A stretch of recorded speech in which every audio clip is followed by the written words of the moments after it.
হরে কৃষ্ণ। সকলকে জানাই কৃষ্ণের প্রীতি ও শুভেচ্ছা, বিনম্র প্রণাম। আজকে ভাগবতমে 13তম পর্বতে ভাগবতমে প্রথম স্কন্ধের 2য় অধ্যায় 9 নম্বর শ্লোক থেকে শুরু করার চেষ্টা করছি। সকলে কৃপা আশীর্বাদ করবেন। হরে কৃষ্ণ। ওম অজ্ঞানং তিমিরান্ধস্য জ্ঞানং জ্ঞানশলাকয়া চক্ষুরন্মীলিतं येन तस्मै श्रीगुरुवे नमः। श्रीचैतन्यमनोभीष्टं स्थापितं येन भूतले स्वयं रूप कदा मह्यं ददाति स्वपदान्तिकं।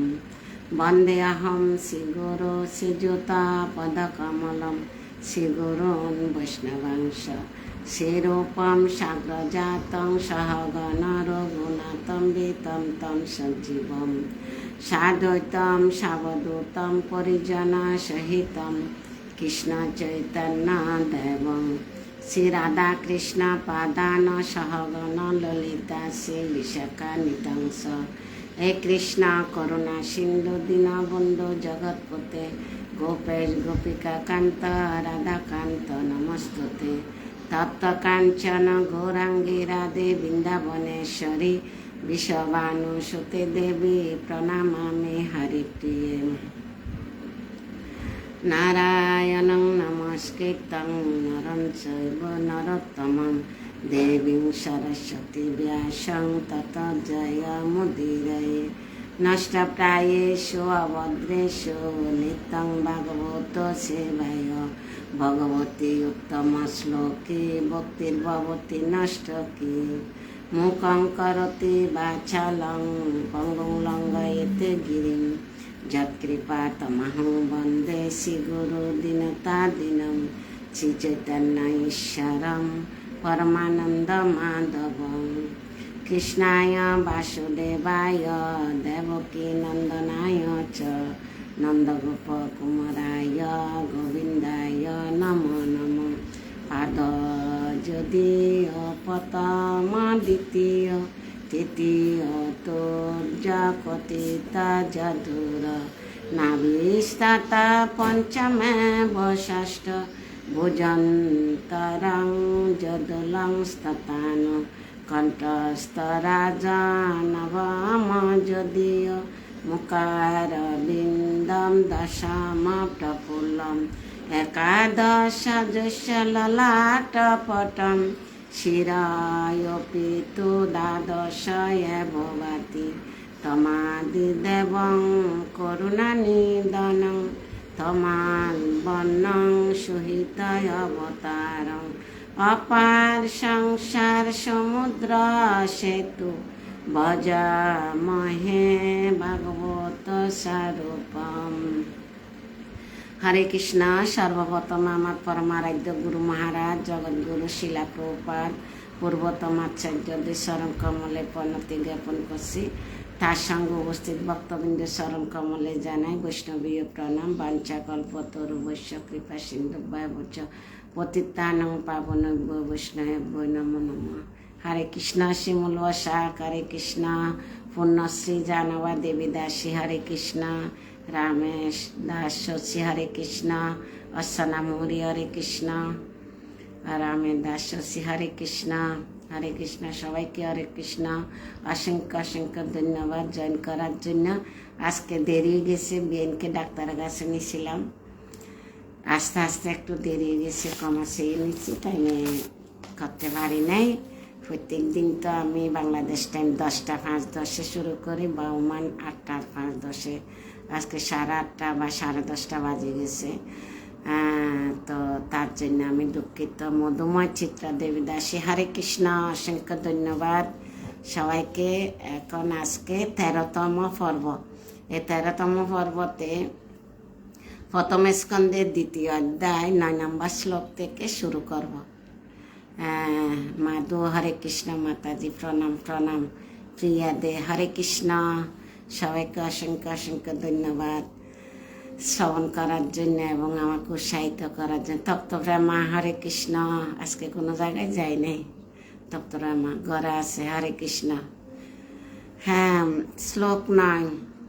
ধর্মস্য হি আপবর্গস্য ন অর্থ অর্থায় উপকল্পতে নতস্য ধর্ম একন্তস্য কাম হি স্মিত ধর্মস্য ধর্মের হি অবশ্যই আপবর্গস্য পরমুক্তি না না অর্থ অর্থ অর্থায় জাগতিক লাভের জন্য উপকল্পতে উদ্দেশ্য না না অর্থস্য জড় বিষয় লাভে ধর্ম এক উদ্দেশ্য পরম ধর্ম আচরণকারী কাম ইন্দ্রিয় সুখ ভোগের বিষয় লাভায় ফল লাভ হি যথার্থ স্মৃত মহিষীদের দ্বারা বর্ণিত হয়েছে। আচ্ছা নাম হরে হরে কৃষ্ণ মাতাজি কৃষ্ণ মাতা প্রণাম হরে কৃষ্ণ। হ্যাঁ, অনুবাদ। সমস্ত ধর্মের উদ্দেশ্য হচ্ছে চরম মুক্তি লাভ করা। ধর্মের উদ্দেশ্য কি? চরম মুক্তি লাভ করা। তা কখনো জড় বিষয় লাভের আশায় অনুষ্ঠান করা উচিত না। ধর্মকে জড় বিষয়ের প্রতি অনুষ্ঠান করা উচিত নয়। অধিকন্ত তত্ত্বদষ্টা মহিষীরা নির্দেশ দিয়ে গেছেন যে যারা পরম ধর্ম অনুষ্ঠানে যুক্ত হয়েছেন তারা যেন কখনো ইন্দ্রিয় সুখ ভোগের উদ্দেশ্য জড় জাগৃতি লাভের প্রয়াসী না হন। যারা উচ্চতর সাথে আস্বাদন করছে তাদের আর জাগতিক বিষয়ের প্রতি ধাবিত হওয়া তাদের উচিত নয়। আগে শ্লোকে এটা ঋষিরা প্রশ্ন করছে প্রথম অধ্যায় প্রথম স্কন্ধ প্রথম অধ্যায়তে ঋষিরা প্রশ্ন করছে। এখন সুত গোস্বামী উত্তর দিচ্ছে। কালকের 6 নম্বর শ্লোকে 1 নম্বর প্রশ্নের উত্তর দিয়েছে। তারপর পরমেশ্বর ভগবান সুত গোস্বামী বলছে যে এই ঋষিগণ আপনারা যথার্থ প্রশ্ন জিজ্ঞাসা করছেন। 5 নম্বর শ্লোকে কি বলছে? ঋষিগণ আপনারা আমাকে যথার্থ প্রশ্ন জিজ্ঞাসা করছেন। আপনাদের প্রশ্নগুলি অতি উত্তম, সেগুলি কৃষ্ণ বিষয়ক এবং তার জগতের মঙ্গল সাধন করে। এ ধরনের পরিপ্রশ্নের দ্বারা কেবল আত্মা সম্পূর্ণরূপে প্রসন্ন হয়। আত্মা কিভাবে প্রসন্ন হয়? এটা একটা প্রশ্ন। আত্মা প্রসন্ন হয় কৃষ্ণ বিষয়ক পরিপ্রশ্নের দ্বারা কেবল আত্মা প্রসন্ন। আর আত্মা জ্ঞান লাভের পন্থা হচ্ছে ভগবানের নাম, যশ, লীলা আদি শ্রবণ এবং কীর্তন করার মাধ্যমে আত্মার প্রসন্নতা, আত্মাজ্ঞান লাভের পন্থা লাভ করে। আর এটি হচ্ছে যে প্রসন্নতা। আত্মা কিভাবে প্রসন্নতা? আত্মা প্রসন্ন হবে যে পরিপ্রশ্নের দ্বারা। আর কৃষ্ণ বিষয়ক অতি উত্তম প্রশ্ন করলে আত্মা প্রসন্ন। এখন ধর্মকে কোনো সময় বিকৃত করতে মানা করছে। এখন জ্ঞান দিচ্ছে ধর্মকে বিকৃত করা নিষেধ করা গেছে 9 নম্বর শ্লোকে। তাৎপর্য আমরা পূর্বে আলোচনা করেছি যে পরমেশ্বর ভগবানের প্রতি শুদ্ধ ভক্তি অনুশীলনের ফলে আপনা থেকে শুদ্ধ জ্ঞানের উদয় হয়। শুদ্ধ জ্ঞান কিভাবে উদয় হয়? পূর্বে আলোচনা করেছি পরমেশ্বর ভগবানের প্রতি শুদ্ধ ভক্তি অনুশীলনের ফলে আপনা থেকে শুদ্ধ জ্ঞানের উদয়। শিল্পী রানী দেবী হরে কৃষ্ণ এখনো বাইরে যায় নাই, ঘরে আছে। হরে কৃষ্ণ। যেখানে তত্ত্বপ্রেমাকে দেখা গেছে ঘরে আছে, তাইলে শিল্পীও আছে। তত্ত্বপ্রেমা গেলে শিল্পীও যাবে। আমি আর বিয়াইন ঘুরি আসছি ডাক্তারের কাছে থেকে, আবার ক্লাসের পরে যাব নাতিনকে নিয়ে একটু ঘুরতে। কেন কি এক্সাম চলতেছে, নাতিনের বলে বোরিং লাগতেছে, তাই একটু ঘুরাতে নিব। তো হরে কৃষ্ণ। শিল্পী হরে কৃষ্ণ।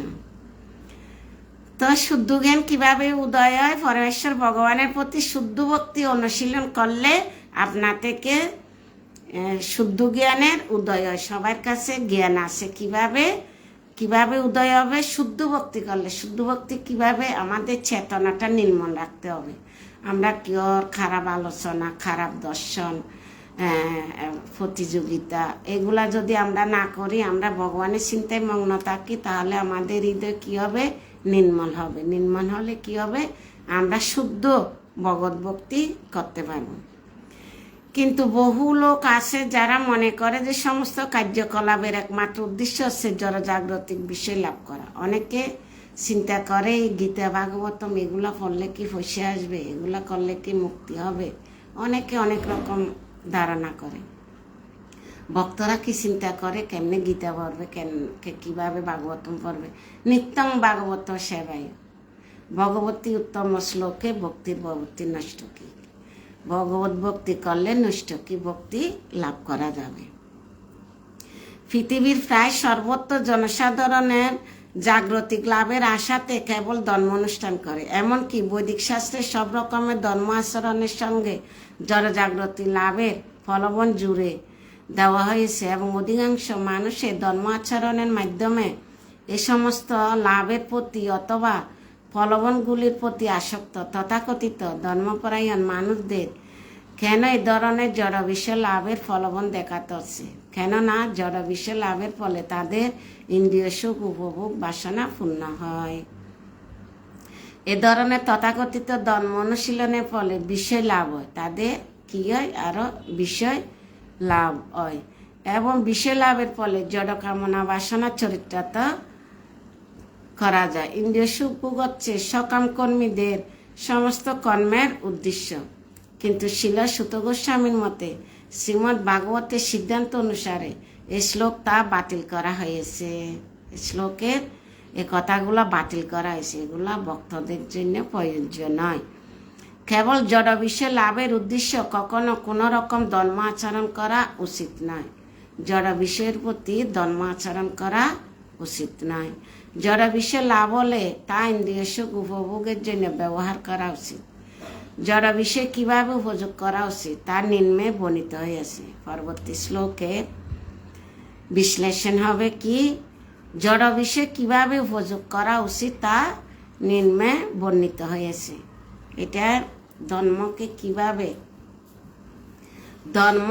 ধর্মের কাজে মানে স্বধর্ম পালন করতে হবে এবং ধর্মকে আমরা যে কোনো কিছুতে ইউজ করলে হবে না। এটা এই জন্য এ কথাগুলো বাতিল করা হয়েছে।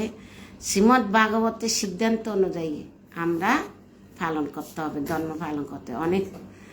আমরা অনেকে ফেসবুকে দেখি এটা করছে, এটা করছে, এটা করছে না। প্রভুপাদ কি বলছে, শাস্ত্র কি বলছে, ওইটা আমাদের ধরতে হবে।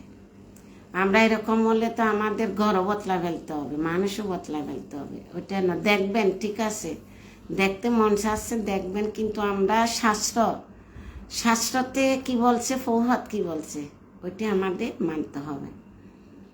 নিবাস ফল হরে কৃষ্ণ মাম্মে, হ্যাঁ হরে কৃষ্ণ সুমি, হরে কৃষ্ণ। শ্লোক 10, 9 নম্বর শেষ হয়েছে। শ্লোক 10 কামস্য ন ইন্দ্রিয় প্রীতিহ লাভ জীবেত যাবতা জীবস্য তত্ত্ব জিজ্ঞাসা না অত্ত স ইহ কর্মবি।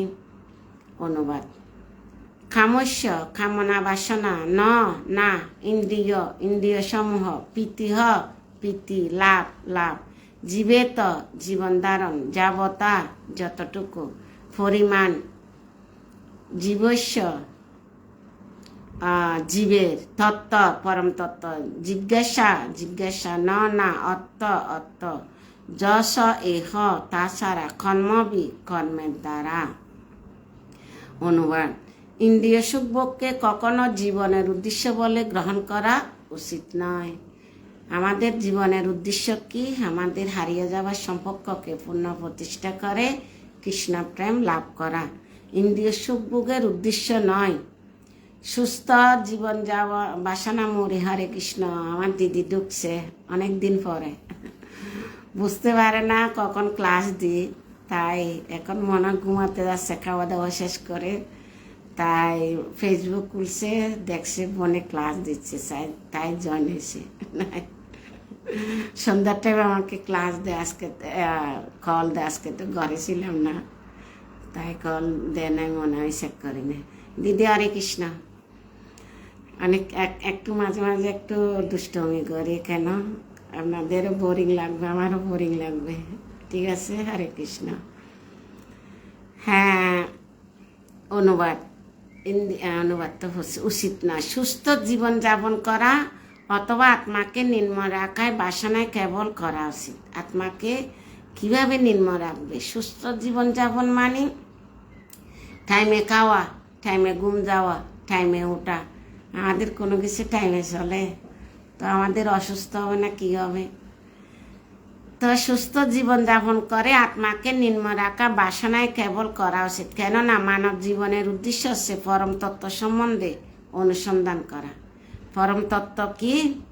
পরমেশ্বর ভগবানের গুণ মহিমা, ভগবানের রূপ আছে, গুণ আছে, ভগবানের অনন্ত লীলা আছে। এগুলা এই পরম তত্ত্ব সম্বন্ধে আমাদের অনুসন্ধান করতে হবে। আমাদের অনুসন্ধান করতে হবে, আমার ইচ্ছে থাকতে হবে, উপায় ভগবানে বাতাবে। আমাদের হৃদয়ে পরমাত্মা রূপে ভগবান আছে, ভগবান হৃদয় থেকে পরিচালনা করবে। কিভাবে? আমার ইচ্ছেটা থাকতে হবে। তো আমার ইচ্ছে আছে আমি ফিল্ম দেখব, এখন ক্লাস চলতেছে দেখি, বা মনে পড়ছে মাতাজি তো ক্লাস দিয়ে সবাই জয়েন করছে। তো এদিকে কেন? আপনাদের ভিতরে কে আছে? পরমাত্মা। আপনারা শুনছেন, অত কথা তো আমার না, ভগবানের কথা। তো ভালো লাগছে, এই হৃদয় থেকে আপনাদেরকে পরমাত্মা জাগ্রত করে দিচ্ছে। মাতাজি হয়তো ক্লাস দিচ্ছে, হয়তো ফেসবুক খুলছেন, হয়তো মনে করাই দিচ্ছে, যেমনি এমনি জয়েন করাই দিচ্ছে। তো এটাতে আপনারা শেয়ার করেন, শেয়ার করলে আপনারাও, আমি যে ফল পাবো আপনারাও পাবেন। বক্তা, শ্রোতা, প্রশ্নকর্তা সবাই সমান ফল পাবেন। কেন? আপনারা যদি শেয়ার করেন, আপনাদের মাধ্যমে অন্যরা শ্রবণ করতে পারবেন। হরে কৃষ্ণ। যদি আপনার লিস্টে একজনও থাকে, একজনও শ্রবণ করলে এতে আপনার জীবন দৈন্য, এতে আপনার প্রসার।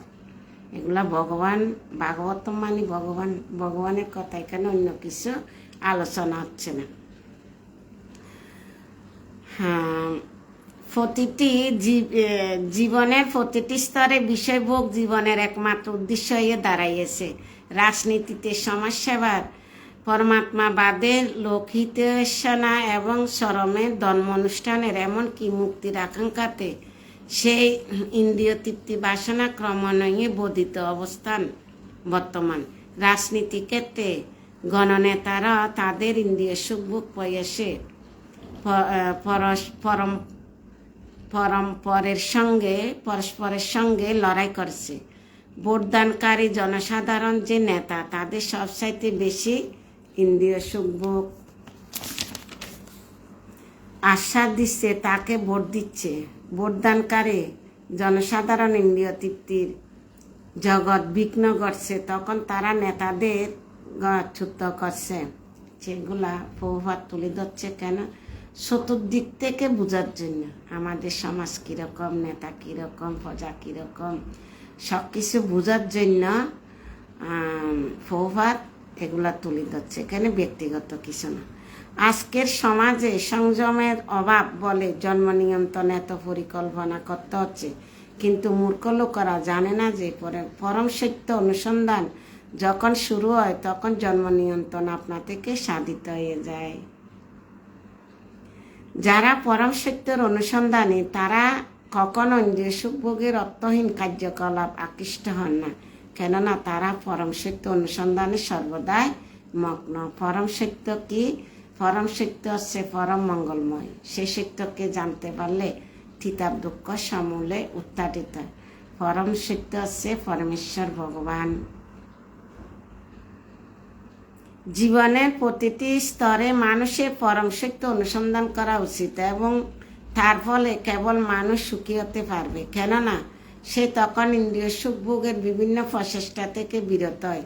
পরম সত্য যে কি তা পরবর্তী শ্লোকে বর্ণিত আছে। এখন পরম সত্যটা কি? পরবর্তী শ্লোকে আর নতুন কিছু বর্ণিত হয়েছে। পরবর্তী শ্লোক পাঠ করি। হরে কৃষ্ণ। এখন 9 নাম্বার শেষ হয়েছে, 10 নাম্বার শেষ হয়েছে, 11 নাম্বারটা পড়ব, তারপর দেখি টাইম কত হচ্ছে। হরে কৃষ্ণ। শ্লোক 11।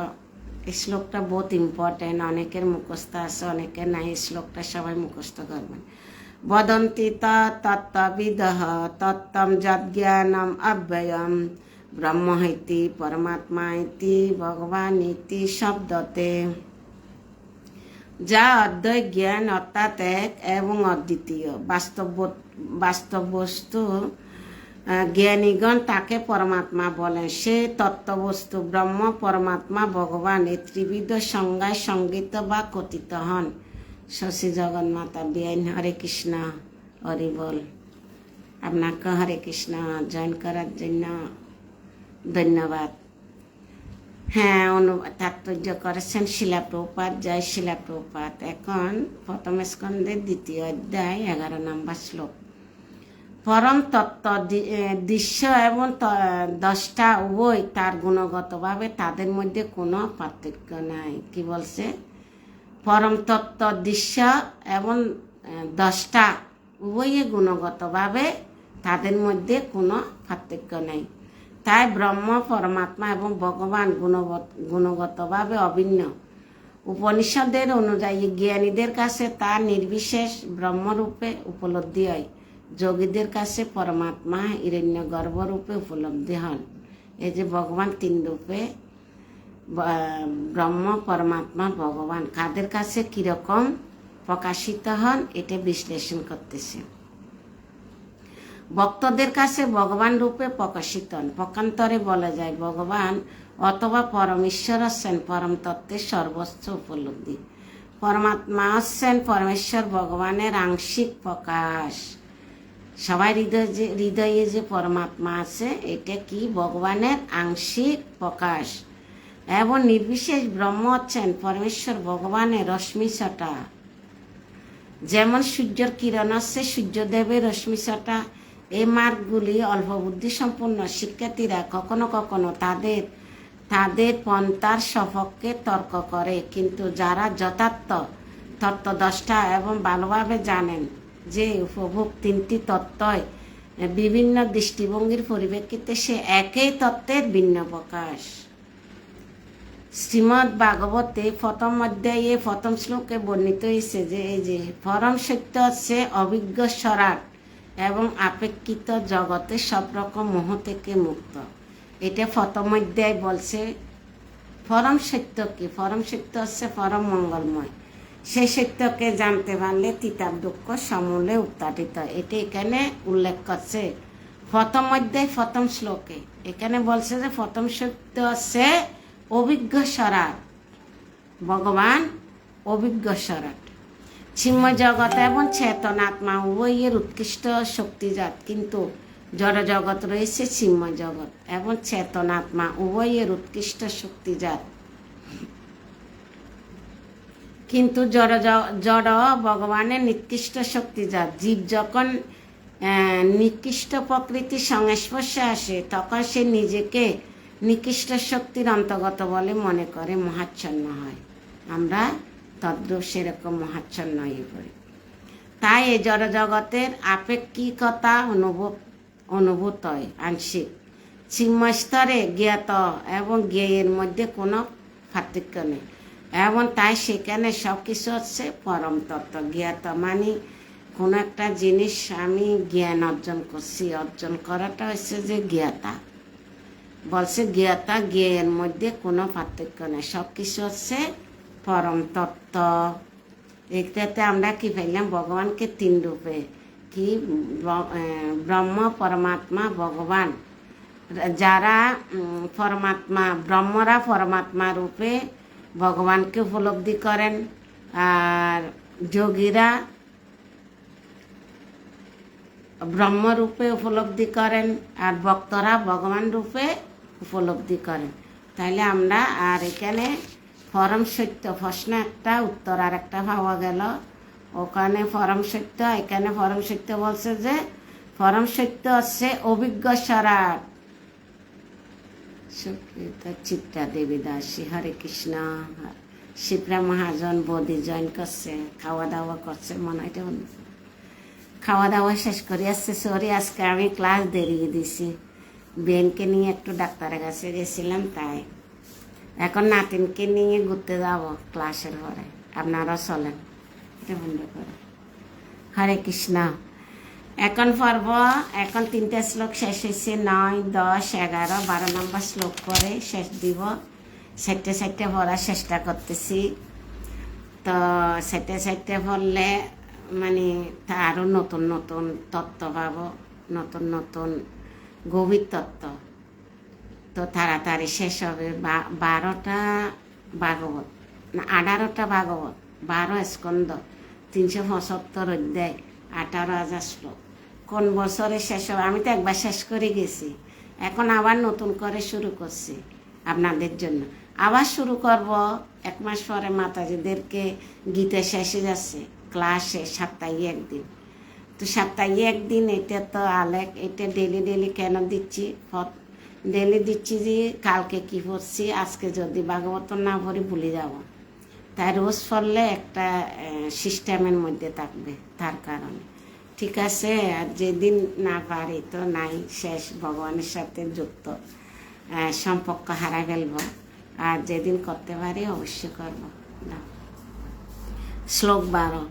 তৎসদ্দা দান মনয় জ্ঞানম বৈরাগ্য যুক্তায় পশন্তি আত্মানি চ আত্মানম বক্তা শ্রোত গৃহীতয়। তা শ্রদ্ধা দানাহ ঐকান্তিকভাবে জিজ্ঞাস মুনয় মুনিগণ জ্ঞান বৈরাগ্য যুক্তায় সমন্বিত প্রশান্তি দেখেন আত্মানি নিজের মধ্যে, চ এবং আত্মানম পরমাত্মাকে বক্তা ভক্তির মাধ্যমে শ্রোতা বেদসমূহ গৃহীতয়া সুচারুরূপে প্রাপ্ত। অনুবাদ। অপ্রাকৃত বস্তুকে সুদৃঢ় নিশ্চয় বিশ্বাসযুক্ত মুনিগণ জ্ঞান এবং বৈরাগ্যযুক্ত হয়ে শাস্ত্র শ্রবণজনিত উপলব্ধি অনুসারে ভগবানের প্রতি প্রেমময়ী সেবার দ্বারা তাদের শুদ্ধ হৃদয়ে পরমাত্মা রূপে সেই তত্ত্ববস্তুকে দর্শন করেন। কারা?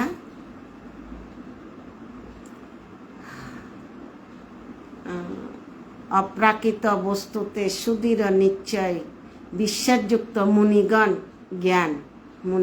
জ্ঞান এবং বৈরাগ্যযুক্ত হয়ে শাস্ত্র শ্রবণজনিত উপলব্ধি অনুসারে ভগবানের প্রতি প্রেমময়ী সেবার দ্বারা তাদের শুদ্ধ হৃদয়ে পরমাত্মা রূপে তত্ত্বকে দর্শন করেন।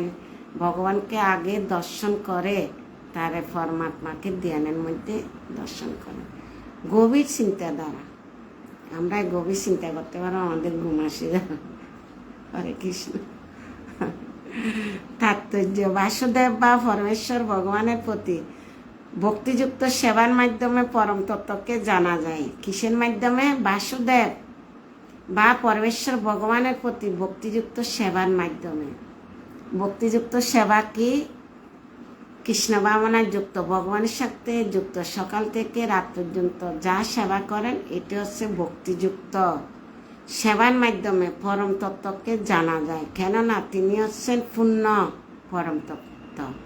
ভগবান হচ্ছে পূর্ণ পরম তত্ত্ব, আর আমরা হচ্ছি যে অপূর্ণ। ওই যে 7টি ত্রুটির দ্বারা মানুষের 7টি ত্রুটি হচ্ছে কি কি? ভ্রম, প্রমাদ, করুণা পাঠব, বিপ্রলিপ্সার। এই করুণা পাঠব হচ্ছে অপূর্ণতা, আমাদের ইন্দ্রিয়গুলি অপূর্ণতা। তাই আমরা ভগবানকে পূর্ণরূপে দর্শন করতে পারি না। যদি আমরা নিষ্ঠা সহকারে ভগবানের বলি হরে কৃষ্ণ দাদাকে হরে কৃষ্ণ দিয়ে হরে কৃষ্ণ, তো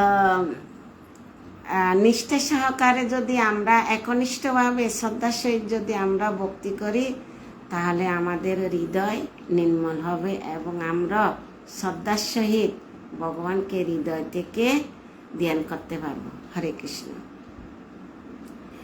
এখানে রয়েছে কর্মী, জ্ঞানী, যোগী এবং ভক্ত। কর্মীরা হচ্ছে জড়বাদী এবং অন্য 3টি শ্রেণীর মানুষেরা আত্মাবাদী। সর্বশ্রেষ্ঠ আত্মাতত্ত্ববাদী হচ্ছেন ভগবত ভক্ত, যারা পরমেশ্বর ভগবানকে উপলব্ধি করতে পেরেছেন। দ্বিতীয় স্তরে আধ্যাত্মবাদী হচ্ছেন তারা যারা পরমেশ্বর ভগবানের অংশ প্রকাশ পরমাত্মাকে আংশিকভাবে উপলব্ধি করেছেন। পরমাত্মা সবার মধ্যে আছে কিভাবে ভগবানের আংশিক প্রকাশ পঞ্চবায়ুর মধ্যে অবস্থান করে। পঞ্চবায়ু মাতাজিদেরকে শিখেছিলেন কি প্রাণ, অপ্রাণ, জ্ঞান, প্রাণ, অপ্রাণ, জ্ঞান, একটাকে ভুলে গেছি, প্রাণ, অপান, সমান, জ্ঞান, উদান। এই 5টি বায়ুতে ভগবান এই পরমাত্মা রূপে অবস্থান করে। তারপর হচ্ছে যে পরম তত্ত্বকে উপলব্ধি করতে পারেন কারা? ভক্তরা। ঐকান্তিকভাবে অনুসন্ধিত মানুষেরা পরম তত্ত্বকে উপলব্ধি করতে পারেন। তাই ভগবত ভক্তি পন্থা অল্প বুদ্ধি সম্পন্ন আধ্যাত্মবাদীদের জন্য নয়। কাদের জন্য? আধ্যাত্মবাদীদের জন্য নয়। কাদের জন্য? তিনি 3 রকমের ভক্ত রয়েছে, যথা উত্তম অধিকারী ভক্ত, মধ্যম অধিকারী ভক্ত, কনিষ্ঠ অধিকারী ভক্ত। কনিষ্ঠ অধিকারী ভক্ত হচ্ছে তারা যাদের যথার্থ জ্ঞান নেই এবং যারা জড় বিষয়ের প্রতি বৈরাগ্যযুক্ত নয়, কিন্তু তারা মন্দিরে ভগবানের পূজার প্রতি আকৃষ্ট। তাদের বলা হয় প্রকৃত ভক্ত। প্রাকৃত ভক্তরা পারমার্থিক উন্নতি থেকে জড় ইন্দ্রিয় লাভের প্রতি বেশি আসক্ত। তাই এই প্রাকৃত ভক্তের স্তর থেকে মধ্যম অধিকারীর ভক্তের স্তরে উন্নতি হওয়ার জন্য ভক্তকে সর্বতভাবে চেষ্টা করতে হবে। প্রথম অধিকারী ভক্ত এবং এখন মধ্য অধিকারী ভক্ত। পরমেশ্বর ভগবানের ভক্ত, ভগবান সম্বন্ধে অনভিজ্ঞ মানুষ এবং ভগবত বিদ্বেষী পরম তত্ত্বকে জানাবার যোগ্যতা অর্জন করার জন্য ভক্তকে অত্যন্ত মধ্যম অধিকারী ভক্তি স্তরে উন্নীত হতে হবে। ভগবানের জ্ঞান অর্জন করতে হলে মধ্যম অধিকারী ভক্তি হতে হবে। সেজন্য কনিষ্ঠ অধিকারী ভক্তকে ভগবত ভক্তি সম্বন্ধে ভাগবতে প্রামাণিক সূত্র থেকে নির্দেশ গ্রহণ করতে হবে। প্রথম শ্রেণীর ভাগবত হচ্ছে ভগবানের শুদ্ধ ভক্ত এবং অন্য ভাগবতটি হচ্ছে ভগবানের বাণী। এগুলো প্রশ্ন আছে। কনিষ্ঠ অধিকারী ভক্তকে তাই ভগবত ভক্তি সম্বন্ধে জানাবার জন্য ব্যক্তি ভাগবত শরণাগত হতে হবে। ব্যক্তি ভাগবতম আর গ্রন্থ ভাগবতম। ব্যক্তি ভাগবতম হচ্ছে কে? প্রভুপাদ। তারপর প্রভুপাদের শিষ্যরা হচ্ছে ব্যক্তি ভাগবতম, আর গ্রন্থ ভাগবতম হচ্ছে এই ভাগবতম। তো কনিষ্ঠ অধিকারী ভক্তরা ব্যক্তি ভাগবতর কাছে শরণাগত হতে হবে, শিখতে হবে। শিক্ষাগুরু দীক্ষাগুরু কেন হয়েছে? আমরা কি এমনি আজকে ক্লাস দিতে পারছি? আমরা কত শিক্ষাগুরু থেকে শিক্ষা পেয়েছি, কত মহাত্মাদের ক্লাস শুনছি। তার কারণে যাই আপনাদের কৃপা আশীর্বাদ নিয়ে কিঞ্চিত বলার চেষ্টা করছি। হরে কৃষ্ণ। যথার্থ ব্যক্তি ভাগবতম হচ্ছে যিনি শিলা সুত গোস্বামীর মতো সুখদেব গোস্বামীর প্রতিনিধি এবং যিনি অবশ্যই জনসাধারণের সর্বাঙ্গীন মঙ্গলের জন্য ভগবত ভক্তির মাধ্যমে প্রচার করেন। কনিষ্ঠ ভক্তের ভগবানের কথা শ্রবণে কোনো রুচি নেই বলে চলে। কনিষ্ঠ ভক্তের রুচি নেই কেন?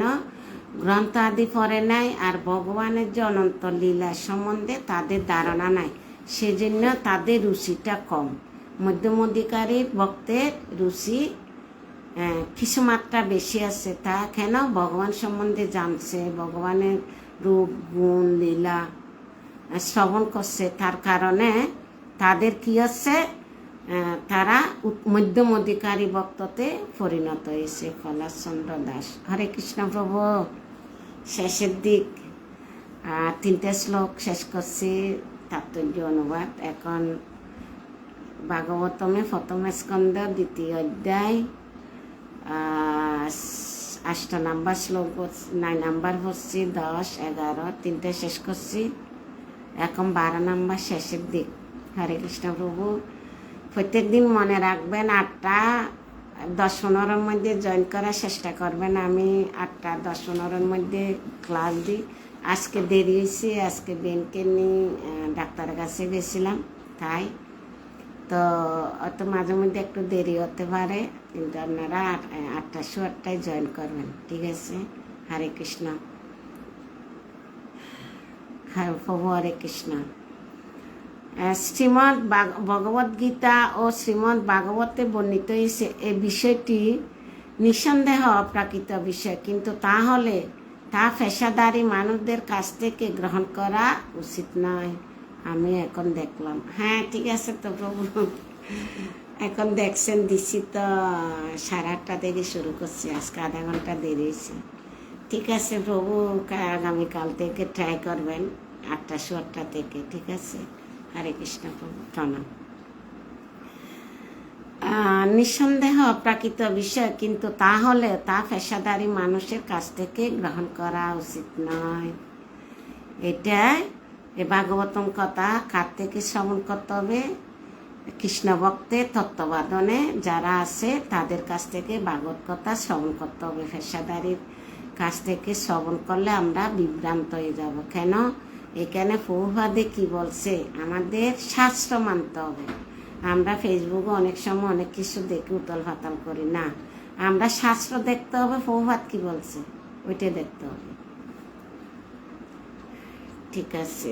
তাই ঐকান্তিক ভক্তকে তার পারমার্থিক মঙ্গল সাধনের জন্য উপনিষদ, বেদান্ত এবং পূর্বতন আচার্য অথবা গোস্বামীদেরকে প্রদত্ত গ্রন্থাবলীর মাধ্যমে বৈদিক জ্ঞান গ্রহণ করার জন্য প্রস্তুত হতে হবে। কাকে?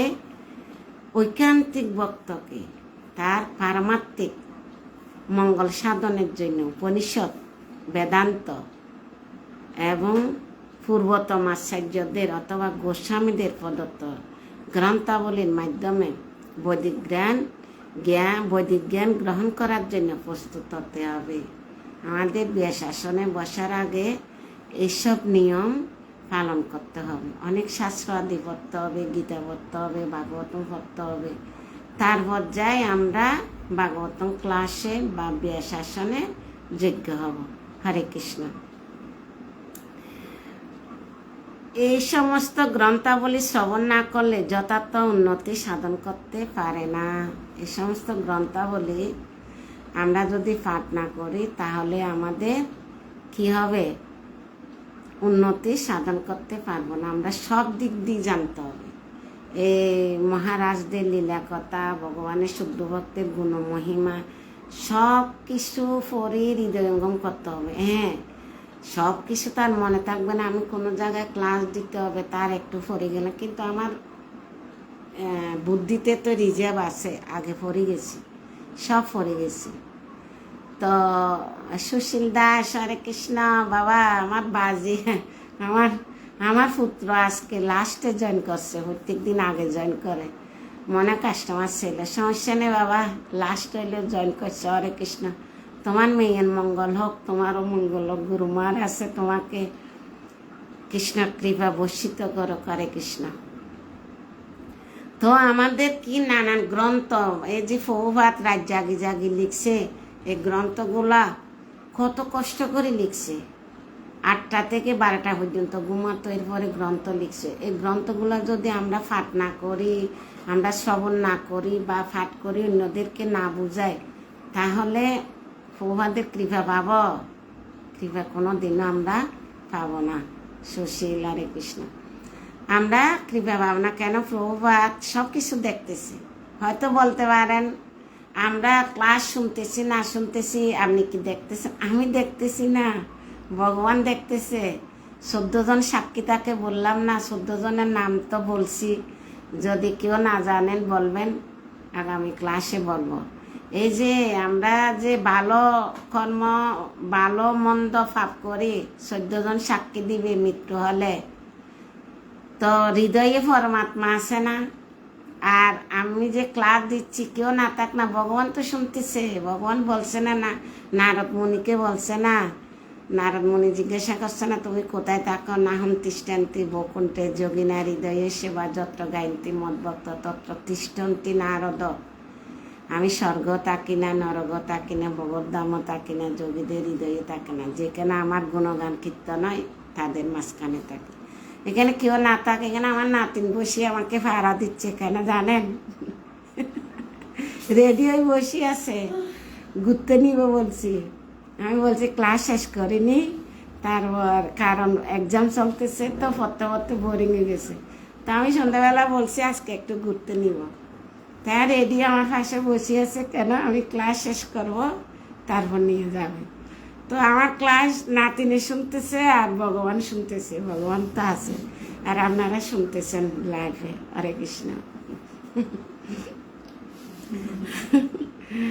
তো এই সমস্ত গ্রন্থাবলী শ্রবণ না করলে যথার্থ উন্নতি সাধন করতে পারে না। শ্রবণ এবং অনুশীলন না করে কেবল লোক দেখানো ভক্তি আচরণ করা সম্পূর্ণ অর্থহীন এবং তার ফলে ভগবত ভক্তির পথে একরকম উত্তাপের সৃষ্টি হয়। আমরা যদি শুদ্ধ সহকারে ভগবত ভক্তি শ্রবণ হৃদয়ঙ্গম না করি তাহলে ভক্তিতে উত্তাপ আসবে। সেজন্য বহুবার বারবার বিশ্লেষণ কেন করতেছে, আমাদের শ্রদ্ধার সহিত ঐকান্তিকভাবে আমাদের কি করতে হবে, পাঠ করতে হবে এবং শ্রবণ করতে হবে। শ্রবণ এবং অনুশীলন না করলে কেউ লোক দেখানো ভক্তি আচরণ করা সম্পূর্ণ অর্থহীন এবং তার ফলে ভগবত ভক্তির পথে এক রকমের উত্তাপের সৃষ্টি হয়। তাই শ্রুতি, স্মৃতি, পুরাণ অথবা পঞ্চরাত্রি আদি শাস্ত্রসমূহে প্রদত্ত বিহীন লোক দেখানো ভক্তি তৎক্ষণাৎ বর্জন করতে হবে। সব শাস্ত্রতে কি লেখছে, লোক দেখানো ভক্তি আমাদের কি করতে হবে, বর্জন করতে হবে। নিজে আচরণ ধর্ম পরকে শিখাতে হবে। অনাধিকারী মানুষকে কখনো শুদ্ধ ভক্ত বলে মনে করা উচিত নয়। অনাধিকারী মানুষকে, যার কাছে গভীর জাগতিক আসক্তি আছে,